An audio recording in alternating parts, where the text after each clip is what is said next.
एक लड़का और एक लड़की एक दूसरे के प्यार में पड़ जाते हैं। जैसे जैसे वो दोनों करीब आने लगते हैं, वो लड़की अजीब सा बर्ताव करने लगती है। लेकिन जब उसकी सच्चाई पता चलती है तो सबके होश उड़ जाते हैं। दोस्तों, ये मूवी आखिर तक ऐसा सस्पेंस बनाकर रखती है जिससे कि आपको पता ही नहीं चलता कि आगे क्या होने वाला है। और दोस्तों, एंडिंग में आपको एक जबरदस्त ट्विस्ट भी देखने को मिलेगा। तो नमस्ते दोस्तों, मेरा नाम है किरण और आप देख रहे हैं हॉरर बॉक्स हिंदी। ऐसे ही अमेजिंग मूवी एक्सप्लेनेशन वीडियोस को देखने के लिए हमारे चैनल को सब्सक्राइब जरूर करें। दोस्तों, कहानी की शुरुआत होती है बाला सुब्रमण्यम नाम के एक साइकेट्रिस्ट से। ये प्रोफेसर अपने स्टूडेंट को लेक्चर देने के लिए उनकी क्लास में आ जाते हैं। वो अपने स्टूडेंट से सवाल पूछने लगते हैं कि इस दुनिया में सबसे बड़ा खतरनाक हथियार कौन सा है। और वैसे दोस्तों, आपको क्या लगता है, हमें कमेंट करके जरूर बताइएगा। खैर, अब इनमें से कुछ स्टूडेंट अपने अपने तरीके से जवाब देने लगते हैं, लेकिन उनके सारे जवाब गलत थे। उसके बाद प्रोफेसर बोर्ड पर लिखते हैं कि ह्यूमन माइंड, यानी कि इंसानी दिमाग। जी हाँ दोस्तों, दुनिया में सबसे खतरनाक वेपन है इंसानी दिमाग। अगर दिमाग चाहे तो वो कुछ भी कर सकता है। इस तरह से दिमाग के बारे में सुब्रमण्यम अपने स्टूडेंट को बता रहे थे। खैर, उसके बाद हम देखते हैं एक बंदे को जिसका नाम है अर्जुन, जो फिलहाल किसी लाइब्रेरी के पास आकर रिश्वत देकर कुछ ढूंढने की कोशिश करता है। और वो फाइल 1992 की होती है। थोड़ा इधर उधर ढूंढने के बाद अर्जुन को वो फाइल मिल जाती है। वो उसकी फोटो लेता है और उस फाइल को भी लेकर वहां से चला जाता है। दरअसल दोस्तों, अर्जुन किसी चीज को लेकर अपनी रिसर्च कर रहा था और यहाँ हम दीवार पर किसी लड़की के फोटोज को देख पाते हैं। दोस्तों, उसके बाद हम देखते हैं एक लड़की को जिसका नाम है निशा, जो फिलहाल अपने कलीग के साथ बैठकर शॉट्स पी रही थी। और निशा ने चैलेंज भी लगाया हुआ था। दोस्तों, उसी बार में अर्जुन भी था और अर्जुन की नजर निशा पर पड़ती है। निशा को देखकर अर्जुन अपनी बेट निशा पर ही लगाता है कि ये चैलेंज निशा ही जीतेगी। और दोस्तों, होता भी वैसा ही है, निशा ही वो चैलेंज जीत जाती है और निशा का अपोनेंट आदमी था वो हार जाता है। अब ये सब कुछ होने के बाद अर्जुन निशा के पास आता है और वो अपने आप को इंट्रोड्यूस करता है, जैसे कि मेरा नाम अर्जुन है और मैं एक फिल्म फोटोग्राफर हूँ जो कि फिलहाल एक बहुत बड़े मौके की तलाश में हूँ। अब इन दोनों में थोड़ी सी बातें होती है और उसके बाद अर्जुन निशा को उसके घर पर ड्रॉप करने के लिए चला जाता है। अब दोस्तों, जाते जाते अर्जुन निशा को उसका फोन नंबर मांगता है। यहाँ हम दूसरी तरफ 4 साइंटिस्ट को देखते हैं जो कि किसी खुफिया जगह पर एक सीक्रेट एक्सपेरिमेंट कर रहे थे। और उनमें से एक सीनियर साइंटिस्ट माइक्रोस्कोप की मदद से एक फीमेल के एग में स्पर्म को इंजेक्ट कर देता है और वो साइंटिस्ट इस एग को किसी मशीन में रख देता है। हम देख पाते हैं कि धीरे धीरे वो एग बढ़ने लगता है। यहाँ हम दूसरी तरफ निशा और अर्जुन को देखते हैं जिनकी धीरे धीरे मुलाकात बढ़ने लगती है। और यहाँ पर हमें ये पता चलता है कि निशा एक अनाथ लड़की है। अब ये जानने के बाद अर्जुन उससे और भी ज्यादा प्यार करने लगता है। लेकिन दोस्तों, दरअसल अर्जुन का इंटेंशन कुछ और ही था। अर्जुन निशा के कमरे में जाकर स्पाई कैमरा फिट कर देता है और वहां पर माइक्रोफोन भी फिट कर देता है, यानी कि अर्जुन निशा पर नजर रख रहा था। अब धीरे धीरे अर्जुन उसे फॉलो करने लगता है। अब उसके बाद अर्जुन किसी बंदे के पास आता है और वो आदमी अर्जुन से पूछता है कि कहाँ तक आया तुम्हारा काम। अर्जुन उसे कहता है कि पहला स्टेज तो खत्म हो चुका है, अब दूसरा स्टेज स्टार्ट होने वाला है, अब सिर्फ 2 हफ्ते बाकी है। दोस्तों, उसके बाद हम देखते हैं कि निशा और अर्जुन ये दोनों किसी रेस्टोरेंट में मुलाकात करते हैं। अर्जुन निशा से कहता है कि मैं 2 हफ्तों के लिए आउट ऑफ टाउन जा रहा हूँ, क्योंकि अर्जुन को एक बड़े प्रोजेक्ट में काम करने के लिए ऑफर मिला है और वो इस चांस को गंवाना नहीं चाहता। लेकिन निशा को ये बात पसंद नहीं आती कि अर्जुन उसे छोड़कर जा रहा है। खैर, उसी दिन जब निशा रात को खाना खा रही थी तब वो अर्जुन को कॉल करती है, लेकिन अर्जुन का फोन स्विच ऑफ आ रहा था। अब फिर से 2 घंटे बाद वो फिर से अर्जुन को कॉल करती है, तो उस वक्त भी अर्जुन का फोन स्विच ऑफ आ रहा था। इस तरह से निशा अर्जुन को बहुत ही ज्यादा मिस करने लगती है। अगले दिन जब वो अपने काम पर जाती है तो वो अपने काम पर भी फोकस नहीं कर पा रही थी। उसके बाद दोस्तों, हमें फिर से साइंटिस्ट को दिखाया जाता है, जहाँ पर हम देख पाते हैं कि इन्हीं 4 साइंटिस्ट में से एक साइंटिस्ट जिसका नाम है शिक्षा, और इस सीनियर साइंटिस्ट ने उस एग को शिक्षा के गर्भाशय में इंजेक्ट कर दिया था, जिसकी वजह से शिक्षा प्रेग्नेंट होती है। मतलब एक्चुअली ये साइंटिस्ट एक टेस्ट ट्यूब बेबी का प्लान कर रहे थे, जिसके लिए ये साइंटिस्ट इन्हीं में से एक साइंटिस्ट को चूज करते हैं। और उसी तरह यहाँ पर हम देख पाते हैं कि ये साइंटिस्ट एक डायरी में ये रिकॉर्ड लिख रहे थे और इस डायरी का नाम था ऑपरेशन ब्रह्मा। यहाँ हम दूसरी तरफ देखते हैं तो निशा लगातार अर्जुन को कॉल कर रही थी, लेकिन अर्जुन का तो कॉल स्विच ऑफ ही आ रहा था। अब निशा थोड़ी परेशान होकर नहाने के लिए बाथरूम में चली जाती है तो उसे बाथरूम में एक मॉनिटर लेजर दिखाई देता है। वो घबराते हुए अपने फ्लैट से बाहर आती है और चीखते चिल्लाते हुए अपने आस पड़ोस के लोगों को बुलाने लगती है। उसकी आवाज सुनकर वहाँ पर लोग आ जाते हैं और निशा की बात सुनकर वॉचमैन निशा के बाथरूम में जाकर देखता है तो वहाँ पर कोई भी छिपकली या फिर लेजर कुछ भी नहीं था। अब वो वॉचमैन बाहर आकर यही बात लोगों को बताता है कि वहाँ पर कुछ भी नहीं है और ये देखकर उसके पड़ोसी निशा को डांटने लगते हैं क्योंकि लोगों को ऐसा लगता है कि उसने खामखा उन लोगों को परेशान किया। लेकिन दोस्तों यहाँ पर हम देख पाते हैं कि उस लिजर्ड को रखने वाला और कोई नहीं बल्कि अर्जुन ही था। अर्जुन किसी दूसरे शहर में नहीं गया था बल्कि वो निशा के पास ही था। वो उस पर नजर रख रहा था। यहाँ अब कुछ दिन गुजर जाने के बाद शिक्षा एक हेल्दी बेबी को जन्म देती है। उसके बाद यहाँ पर हम फिर से निशा को देखते हैं। निशा एक दिन अपने कलीग लोगों के साथ रेस्टोरेंट में आकर पार्टी कर रही थी। निशा वहाँ पर थोड़ा दुखी होकर बैठी थी। उसे यहाँ भी अर्जुन की ही याद आ रही थी। अब दोस्तों निशा आइसक्रीम खाने ही वाली थी, लेकिन पता नहीं निशा को उसमें क्या नजर आता है कि निशा उस आइसक्रीम को फेंक देती है और वो इसी तरह बाकी के लोगों के आइसक्रीम को भी फेंक देती है। ये देखकर निशा का मैनेजर उस पर गुस्सा हो जाता है। लेकिन दोस्तों यहाँ पर हम देखते हैं कि वो सारे लोग जाने के बाद उस होटल का वेटर अर्जुन के पास आता है और उसे कहने लगता है कि सर आपका काम हो गया, और अर्जुन उस वेटर को कुछ पैसे दे देता है। यानी कि दोस्तों ये सब कुछ अर्जुन ने किया था, मतलब कि सच में उस आइसक्रीम में कुछ तो था।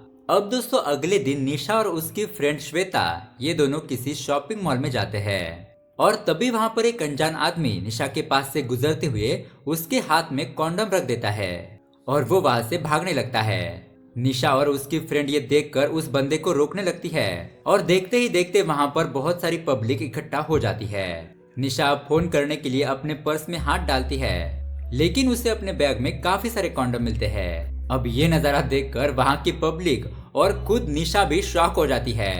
अब निशा को बचाने के लिए श्वेता निशा को वहां से निकालकर किसी तरह ले जाती है। उसके बाद दोस्तों एक पुलिस वाला निशा और श्वेता को पुलिस स्टेशन बुलाता है क्योंकि इससे पहले निशा के पड़ोसियों ने निशा के खिलाफ कंप्लेंट दर्ज करवाई थी।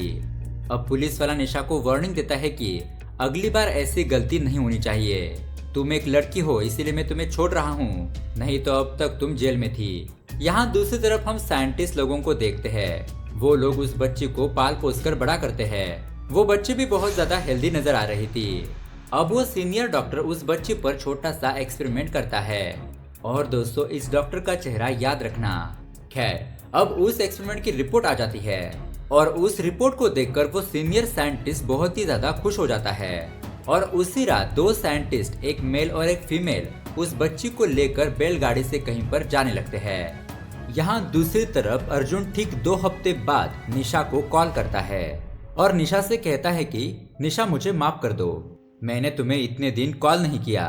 वो क्या करूँ, काम ही इतना था ना, वक्त ही नहीं मिला। लेकिन अब मैं 1 घंटे बाद तुम्हारे सामने आ जाऊंगा, तुम तैयार रहना। और दोस्तों ये सुनकर निशा बहुत ही ज्यादा खुश हो जाती है। तभी निशा के दरवाजे पर बेल बजती है। अब दरवाजा खुलने पर निशा देखती है कि वहाँ पर उसकी दोस्त श्वेता, पुलिस वाले और उसके पड़ोसी मौजूद थे। श्वेता निशा को एक रिपोर्ट दिखाती है जिसमें लिखा हुआ था कि निशा पागल हो चुकी है, इसलिए अब वो सोसाइटी में नहीं रह सकती। और निशा को ले जाने के लिए वहाँ पर मेंटल हॉस्पिटल वाले भी आए हुए थे। अब वो दोनों नर्स निशा को घसीटते हुए वहाँ से ले जाने लगती है।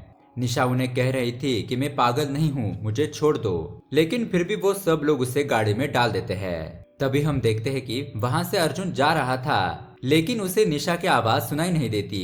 उसके बाद हम देखते हैं निशा को एक अजीब से मेंटल हॉस्पिटल में लाया जाता है और उसे अजीब से कपड़े भी पहना दिए जाते हैं। निशा वहाँ पर जोर जोर से चिल्लाने लगती है कि मैं मेंटल नहीं हूँ, मुझे अर्जुन से मिलना है, मुझे छोड़ दो। लेकिन वो लोग निशा को एक कमरे में बंद कर देते हैं।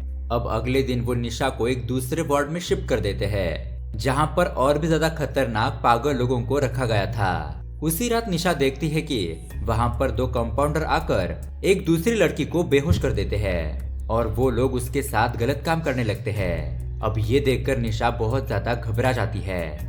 अब दोस्तों तीसरे दिन एक डॉक्टर निशा को एक ड्रग्स देता है जिससे कि निशा बेहोश हो जाती है, लेकिन कुछ ही देर बाद उसे होश आ जाता है और ये देखकर वो डॉक्टर बहुत ज्यादा खुश हो जाते हैं क्योंकि उनका एक्सपेरिमेंट काम कर रहा था। अब वो डॉक्टर वहाँ पर दूसरी लड़की को वही ड्रग्स देते हैं जो कि उन्होंने निशा को दिया था, लेकिन दोस्तों वो ड्रग लेने के बाद वो लड़की तड़प तड़प कर मर जाती है। उसके बाद वो डॉक्टर निशा का ब्लड सैंपल लेते हैं और एक दूसरी जगह पर भेज देते हैं। अब यहाँ पर जो आदमी निशा का सैंपल टेस्ट कर रहा था वो अर्जुन को वहाँ पर बुलाता है। वो आदमी अर्जुन से कहता है कि जैसे हमने सोचा था वैसा ही हुआ, आज निशा के ब्लड सैंपल हमारे लैब में आए हैं। अब तुम्हारे पास ज्यादा वक्त नहीं है, तुम जल्दी काम पर लग जाओ। यहाँ मेंटल हॉस्पिटल में वो डॉक्टर अपने बॉस को बताता है कि हमने निशा को एक ड्रग्स दिया और वो बच गई, लेकिन जब हमने वही ड्रग्स दूसरी लड़की को दिया तो वो मर गई। अब उनकी ये बात सुनकर बॉस उनसे कहता है कि हमारे हॉस्पिटल में जितने भी ड्रग्स मौजूद है वो सब उस लड़की पर ट्राई करो। और दोस्तों वो डॉक्टर वैसा ही करते हैं। जैसे जैसे दिन बीतने लगते हैं वो लोग निशा पर अलग अलग तरह के ड्रग्स का एक्सपेरिमेंट करते हैं, लेकिन इसकी वजह से निशा की हालत बहुत ज्यादा खराब होने लगती है।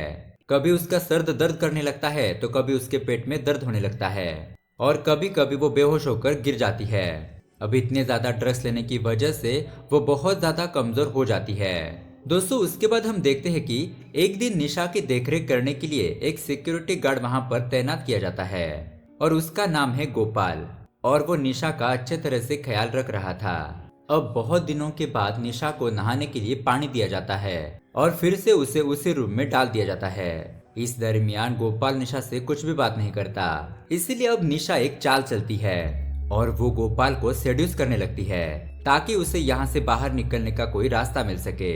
लेकिन ये देखकर गोपाल उसे कहता है कि देखो लड़की, तुम मेरी बेटी जैसी हो, ये सब हरकतें मत करो। और निशा को ये बातें सुनकर शर्माने लगती है और वो भी निराश होकर नीचे बैठ जाती है। अब गोपाल अंदर जाकर उससे पूछता है कि आखिरकार तुम्हें क्या चाहिए। निशा उसे कहती है कि मैं तुम्हें एक नंबर देती हूँ, तुम उससे कॉल करो, उसका नाम है अर्जुन, तुम उसे मेरे बारे में बता देना, वो मुझे बचाने के लिए जरूर आ जाएगा। अब अगले दिन हम देखते हैं गोपाल बाहर जाकर अर्जुन को कॉल करता है और वो उसे मिलने के लिए बुलाता है। लेकिन उसके बाद हम देखते हैं कि गोपाल से मिलने के लिए अर्जुन नहीं बल्कि वो लड़का आता है जिसने मॉल में निशा के हाथ में कॉन्डम रखा था। अब गोपाल इस लड़के को अर्जुन समझकर निशा की हालत के बारे में बताने लगता है कि वो बहुत ही बुरी हालत में है और तुम उसे बचा लो। वो लड़का कहता है कि दरअसल सर मैं एक रिपोर्टर हूँ और इसीलिए मैंने जानबूझकर निशा को वहाँ पर भेजा है क्योंकि उस हॉस्पिटल में बहुत ही ज्यादा गैर कानूनी काम होते हैं और उसी का हमें पर्दाफाश करना है। ऐसा कहते हुए वो लड़का उसे एक स्पाई कैमरा और माइक दे देता है वहाँ की चीजों को रिकॉर्ड करने के लिए। उसके बाद गोपाल निशा को एक चिट्ठी भेजता है।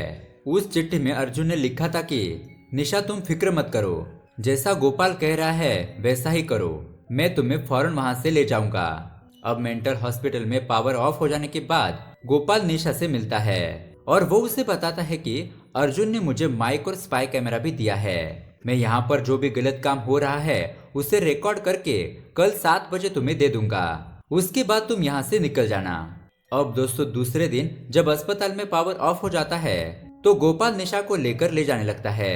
वो उसे कहता है कि तुम दीवार कूदकर यहाँ से चली जाओ, थोड़ा आगे जाने पर अर्जुन तुम्हारा एक कार में इंतजार कर रहा होगा। अब निशा वैसा ही करती है और वो दीवार कूदकर बाहर चली जाती है और वहां पर सच में एक कार खड़ी थी। लेकिन दोस्तों यहाँ पर आता है बहुत बड़ा ट्विस्ट। दोस्तों उस कार में अर्जुन नहीं बल्कि गोपाल ही था। निशा उससे पूछती है कि अर्जुन कहाँ पर है, तो वो हंसते हुए निशा के ऊपर एक मुक्का मारता है जिससे कि निशा वहीं पर बेहोश हो जाती है।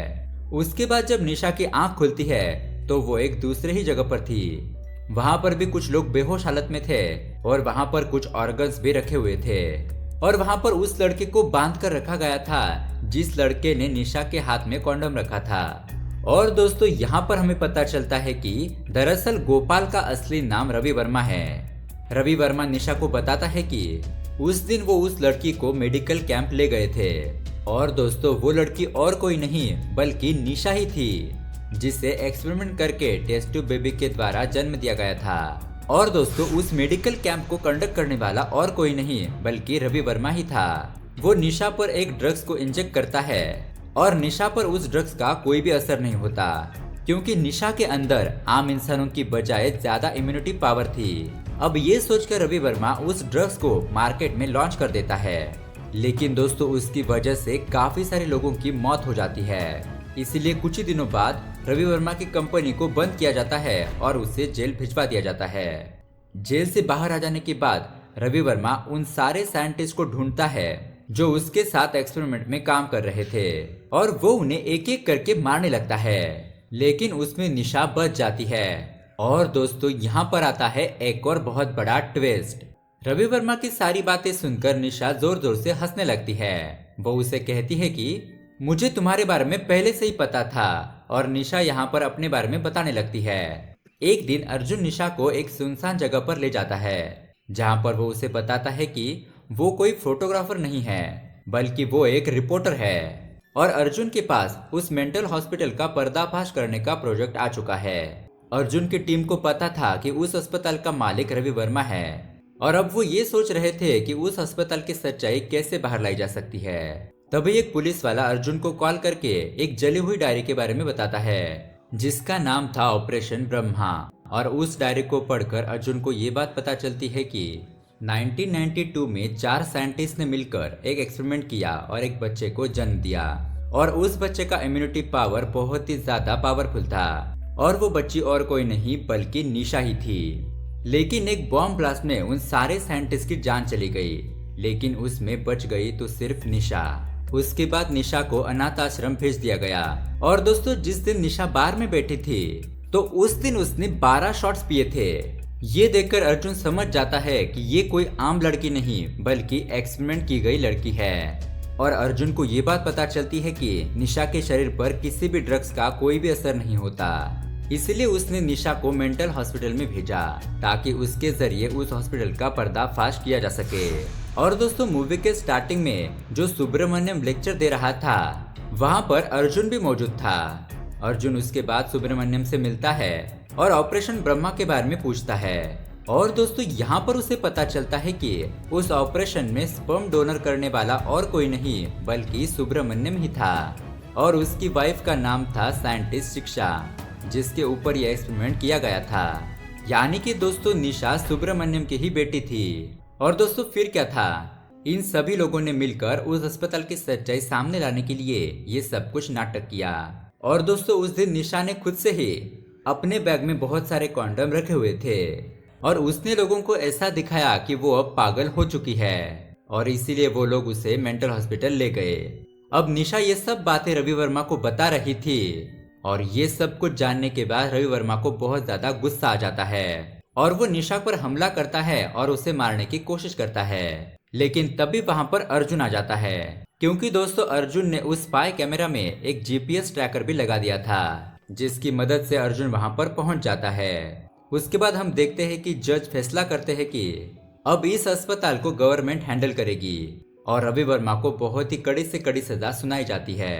और दोस्तों ये मूवी यहीं पर एंड हो जाती है। तो दोस्तों एंड में देखा आपने कैसा दिमाग घुमाने वाला ट्विस्ट था। तो आपको ये मूवी कैसी लगी हमें कमेंट करके जरूर बताइएगा। साथ ही ऐसे ही अमेजिंग मूवी एक्सप्लेनेशन वीडियोस देखने के लिए हमारे चैनल को अभी सब्सक्राइब करें। Thanks for watching.